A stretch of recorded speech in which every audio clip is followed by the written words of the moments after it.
appreciate y'all allowing me to come today and speak to you about the honeybee. Something that has fascinated me and just recently fascinated me. So I kind of titled this one, The Beekeeper and the Honeybee. But first and foremost, I'm Jody Taylor, and this is my wife, Tiga, and I am, Chuck knows me. Chuck, I was an employee of Hornwood for 22 years. About 8 years ago, left and went up to Allback. Still employed there at Allback. Been married for 25 years to my wife, Tiga. She is my backbone, and she is my biggest supporter. If any of y'all are married, you know that I'm a man of high intelligence.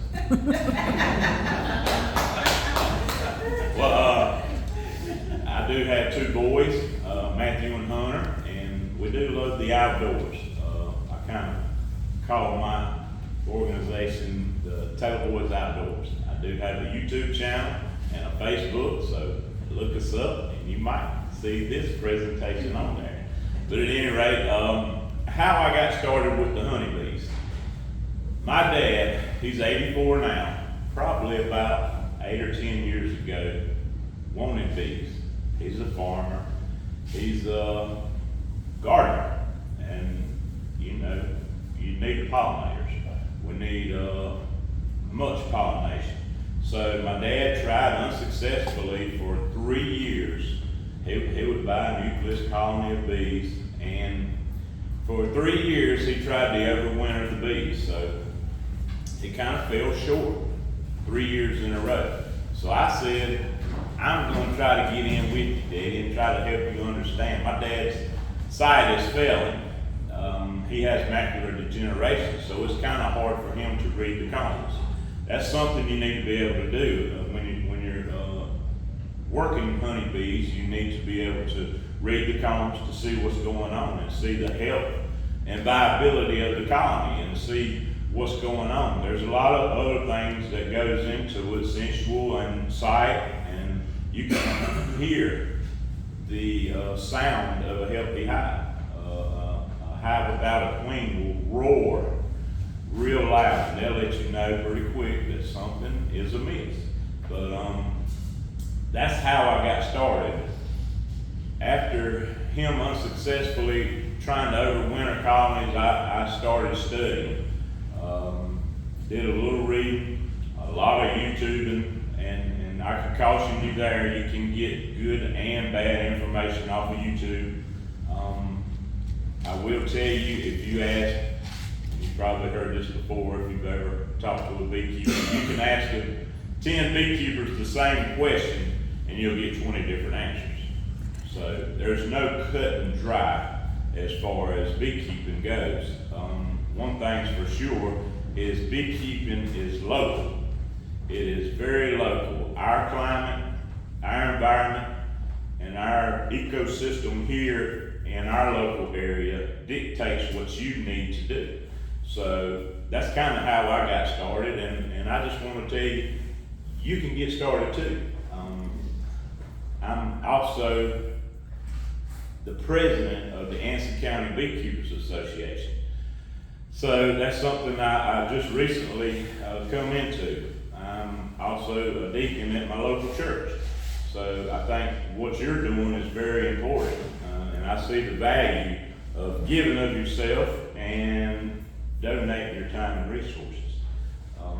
But just to show you a little bit about how you can get started, I'll show you a few items that you may or may not need. Most of these you will need. First of all, you will need PPE, and that is basically your protection.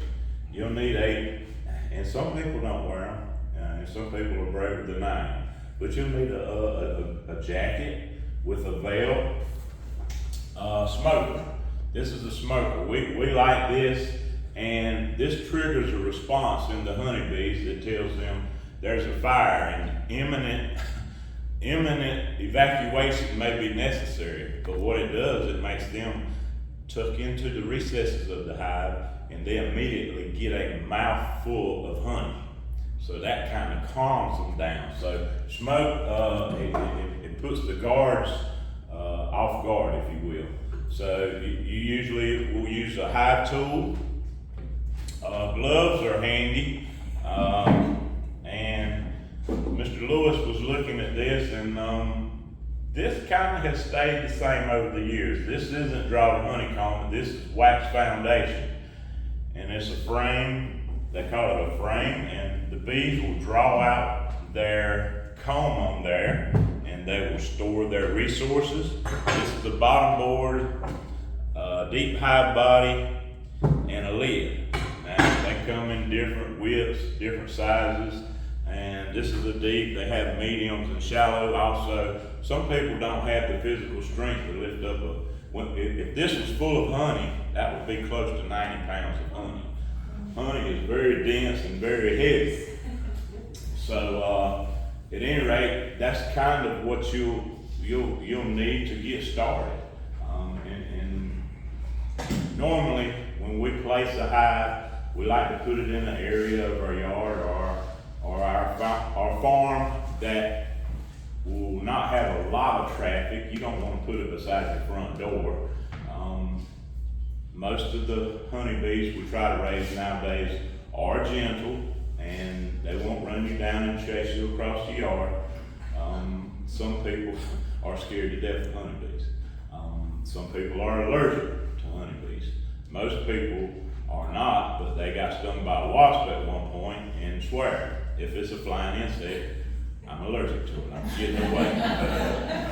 So, at any rate, it goes without saying, pollinators are very important. They're important to a lot of the stuff that we take for granted. If you like almonds, if it weren't for honeybees, you wouldn't have almonds or any of the products that come from almonds. And that's just one example of many examples.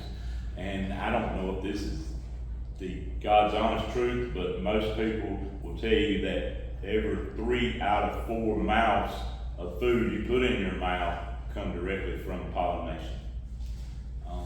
The clothes, if you're wearing cotton, the clothes we'll put on our, I'm sorry, Chuck. But if you're wearing any cotton in your clothing, you had to have a pollinator. Now, a lot of the mass-produced crops they have now are self-fertile, but there are many types and many situations that depend specifically on honeybees. Now, there are other pollinators, and we need to definitely take care of the other pollinators and native pollinators. I don't know if you know it or not, but honeybees are not native. They were brought to America by the Europeans. So that's what we call the European honeybee. But speaking again about how you could get started, and some people will debate this, but say you wanted to get a hive of bees of your own. One way we would start is with what they call a nuke.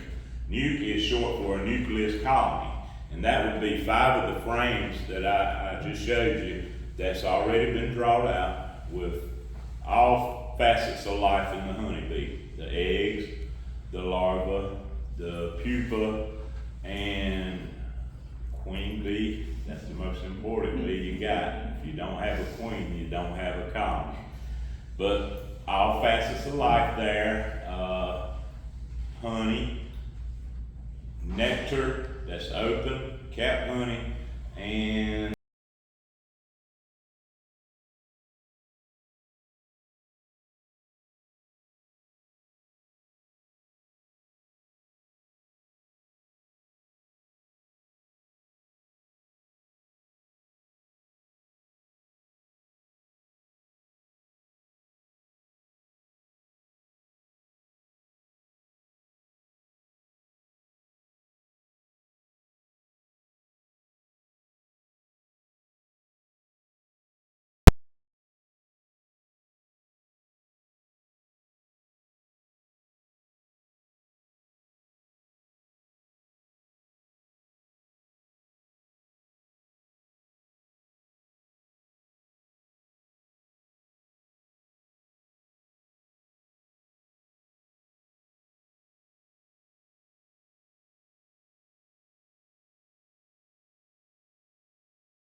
to sell. They make honey for them to live on through the winter, but they are so good at it that we can rob a little bit. But normally what we'll do is we'll stack more boxes on top so they can put excess honey. So, that being said, normally where I would place the hive is out of the way. I would face it toward the southeast, to where when the sun comes up in the morning, it would shine right here on this landing board. And if it was cold, I don't know if you know it or not, but bees don't fly around 50 degrees or lower. Bees aren't gonna fly. Their flight muscles aren't capable of keeping them warm enough at 50 degrees and below. So they'll come out here in the sunshine and get warm, and then they'll go and get groceries. So at any rate, a little bit about the honeybee biology and physiology. I want to tell you about the queen bee. The queen bee has the longest lifespan. She lives from 2 to 5 years. Now, her gestation is a little bit different. Normal honeybees, a worker honeybee, is an egg for 3 days. At day 3, or at day 4 really, she hatches into a larva. And at day 9, they put a cap over her cell and she pupates. And at day 21, she eats her capping off and comes out, and she immediately goes to work. All worker bees are females. Most people don't realize it, but that's why bees are so hard to keep. I'm serious. But at any rate, back to the queen bee, there's only one bee in the hive that lays eggs. She's the mother of every bee in the hive. Now, when things, going back to the swarm, when things get nice and full in there and they're cramped and crowded, bees don't have a baby and kick it out and say, start your own family. What they do is that queen will lay a special cell inside of this box, usually on the bottom of the hive. That's the only bee that goes through its gestation and pupation in a vertical orientation. The rest of them are in the cells that are on 13-degree angles. The honeycomb is on a 13-degree angle. But at any rate, that she'll lay the special cell in here. And remember I was telling you on day 9, the workers cap. So it's pretty much the same for the queen, but she's fed a special diet of royal jelly. And she's fed so much of it that she's identical to her sisters except for her diet. And on day 16, she'll emerge from her cell. So when the old queen bee lays an egg, usually on day 9 they cap it. That's when she leaves. She takes half of the crowd that's in there and she leaves, and they go hunt for a place in your wall so that you can call me and I'll get them out. Sometimes they'll look. These are cavity dwellers. They originated in the hollows of trees. So they'll go to find another suitable home. But at any rate, the queen cell that's left with the other half of the workers will hatch, and she will harden off. They're kind of soft when they come out as an insect, but her wings will get strong and they'll feed her, and she'll go off on a mating flight. 2 to 3 days of mating flights, and she will up to 30, 40, 50, but usually at least 20 drones will make her. And when she flies off, they mate in the air. It's called their mating flight, and she comes home, and after all of her mating's complete, she's mated for life. That's it. That's all it takes. And when she comes back, she gets a little larger, she's swole up a little bit, and she gets what we call in lay. And she immediately begins to lay eggs. What about the swarm that left? The swarm that left is going to an area with no resources. They're going to an empty void in a wall or in a tree. So they have to really get busy, because you know how long worker bees live? This time of year, about 40 days at the most. They physically work themselves to death. So they're on the clock. As soon as they leave that hive to swarm, they have got to get comb built and an egg laid, because if they don't, they'll simply run out of bees. But back to the queen can lay up to 3,000 eggs a day. Normally she's laying 1,500 eggs a day. Like I said, she's the mother of every worker bee in that colony. I've already touched it, but worker bees' lifespan is about 42 days. Now there is a physiological difference in worker bees in winter. We have another type of bee. It's the same bee, but things are a little different in winter because they don't fly below 50 degrees. So, worker bee in winter is what we call a fat body winter bee. And that bee can live up to 6 months. So it's just part of the way God put them together that they can survive. Now we don't have a winter here in North Carolina, but people keep bees in Canada, all the way in Minnesota where they actually have winters. We don't really have a winter here, but they can get out and take care of business and get back usually all winter long. But if you go up to Canada, there's 4 or 5 months that bee can't budge out of that hive. And they have to cluster together in that sphere I tell you about. And they usually cease from brooding. They usually cease from raising young at that time. So the worker bees have to be able to live a longer time. So one bee I haven't mentioned, and another interesting fact about worker bees is they produce wax. The only place in the world you can get true beeswax is from a honeybee. And there are a lot of products you can use beeswax for. But the third type of bee, we have queen bees, worker bees. The third type of bee is a drone. Drones are male bees. You know what male bees do? Nothing.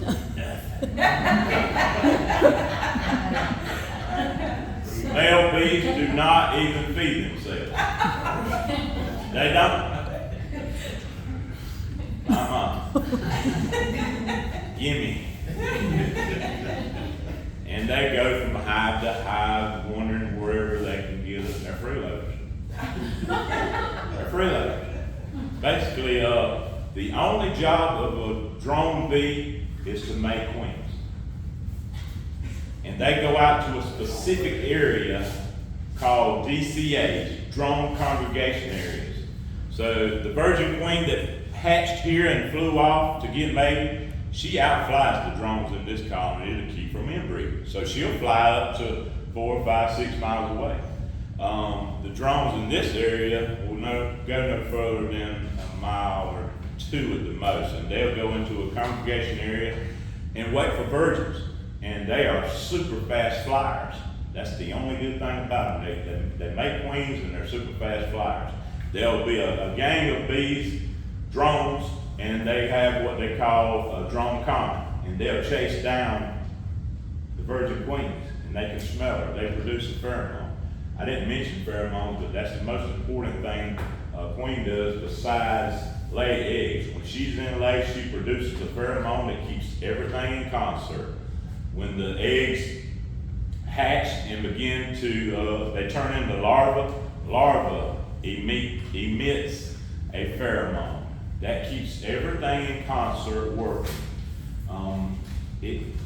It's quite fascinating. It's just their pheromone is only telling the worker bees, feed me, feed me. And the worker bees have glands on top of their head called pharyngeal glands. And the bees' diet is carbs and protein, just like this.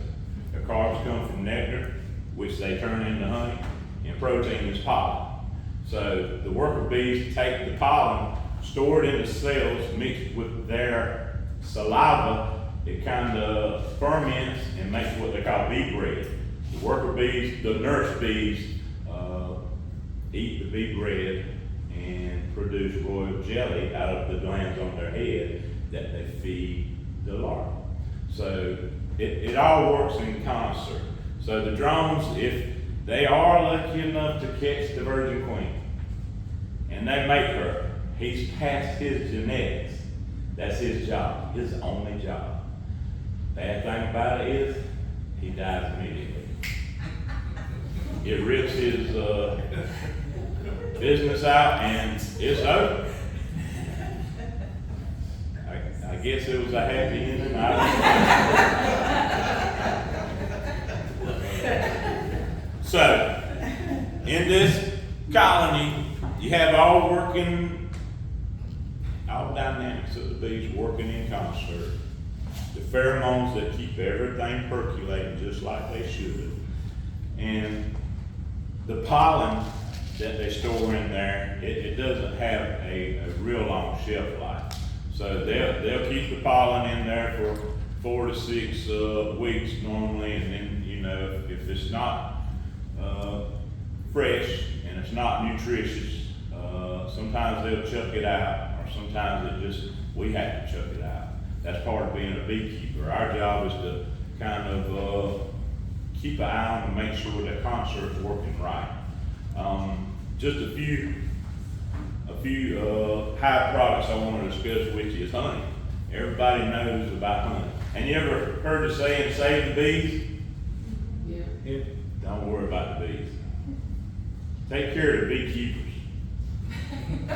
If you take care of the beekeepers, I run about 40 production colonies.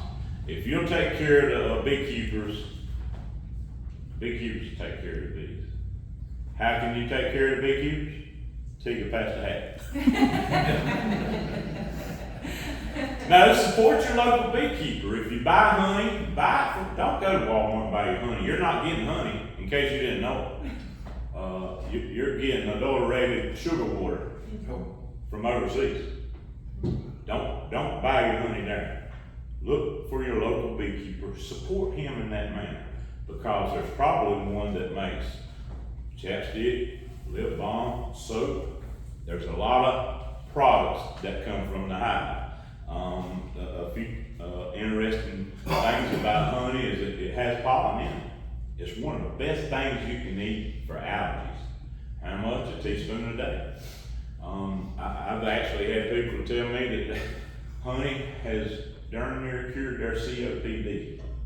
I can't say that's right or wrong, but it's up to them. You know, it has medically been proven to help with a lot of things, including allergies, digestive troubles, sore throat. It boosts your metabolism. It helps with memory, flu, allergies. There's a lot of good stuff about honey. It has enzymes in it. There's a lot of medicinal benefits. Do you know one enzyme in there is called glucose oxidase, and it turns sugar into hydrogen peroxide. Have you ever heard of people putting honey on a wound? I don't know if you know it or not, but honey is antiseptic, antifungal, antiviral. Well, I got another antibacterial.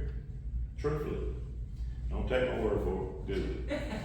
But there's also, you know, beeswax, and you got candles, lip balms, hand cream, scrubs.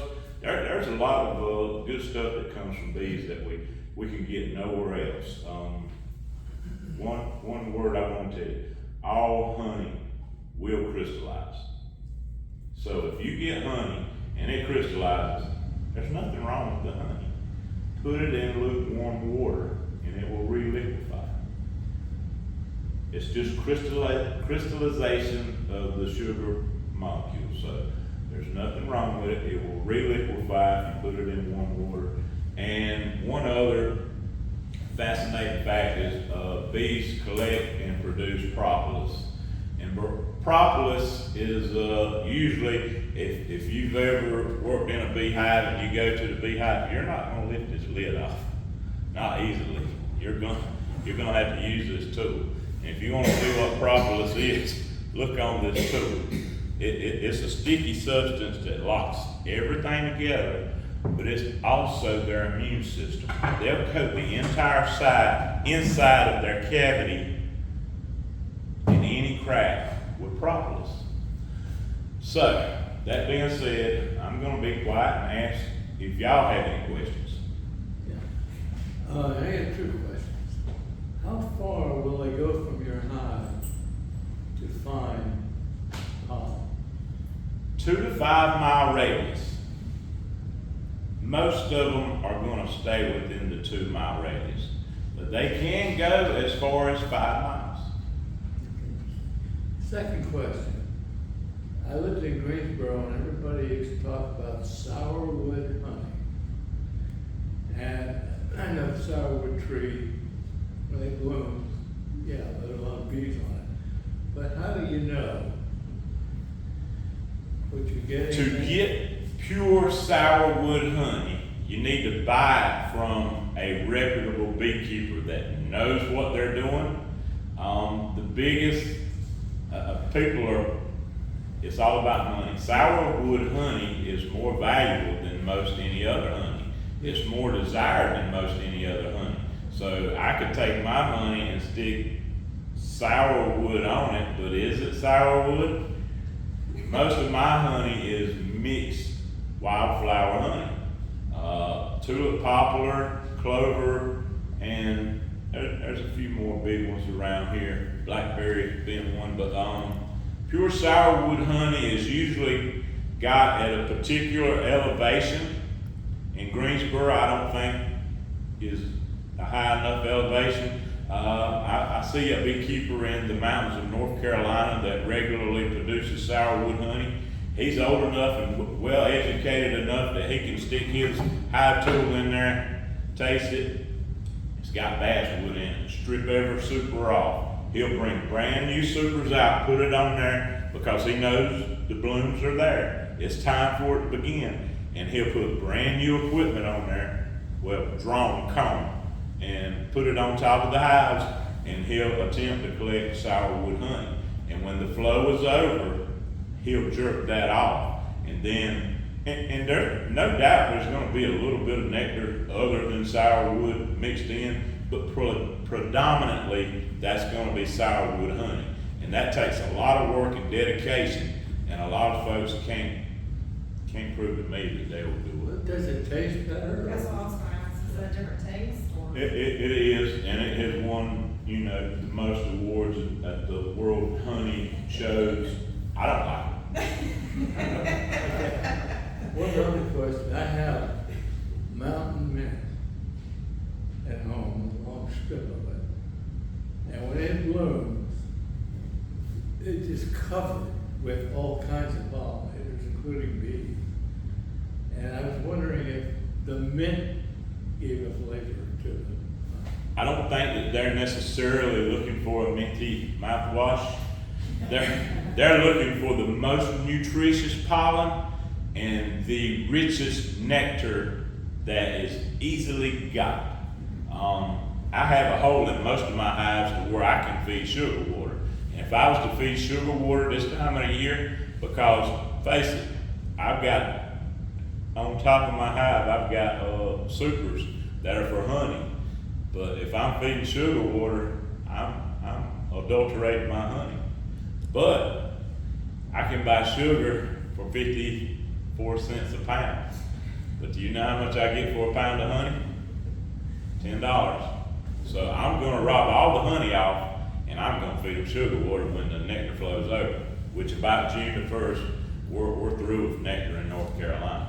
Some areas have longer seasons, some areas have different seasons like the sourwood, but for the most part, they're after the most nutrition. They're gonna go for the most bang for their buck. With that jar of sugar on there, if there's something better close by, they'll totally ignore that sugar water. They're gonna go get some blackberry, tulip poplar, or something that's really nutritious and has the enzymes and vitamins and minerals that they need, that God gives them an innate ability to realize that they need something better than my sucrose, which sucrose closely mimics nectar. Emma? I have a couple questions. I was always told that you need to buy your honey from as close to your house as you